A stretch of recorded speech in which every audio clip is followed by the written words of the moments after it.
cầu chỉ để đón em cầm tay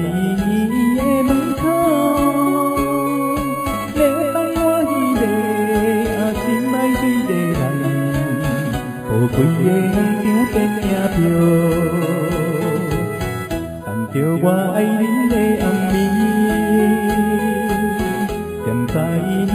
em không chỉ cần tiếng cao xin ai bỏ lại hồ chim nghe nâng tiếng tên nhà phiêu đi nhau tên nhà phiêu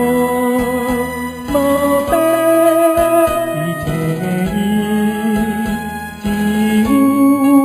có toa quỳ cha vun cái gì hãy điều我是戀的暗戀而歸的門口心內多可悲也是為着你後也能丟真呀標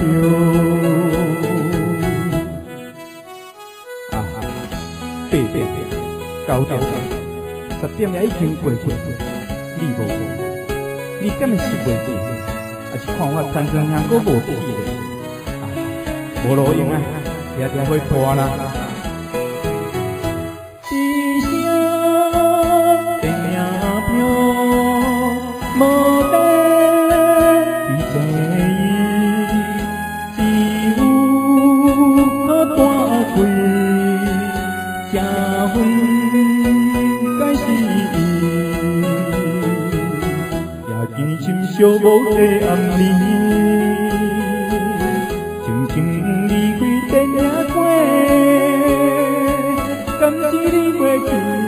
giá chỉ đi có gì và bỏ đều nâng tiếng tên nhà tiêu và bỏ đều nâng tiếng tên nhà tiêu và bỏ đều nâng tiếng tên nhà tiêu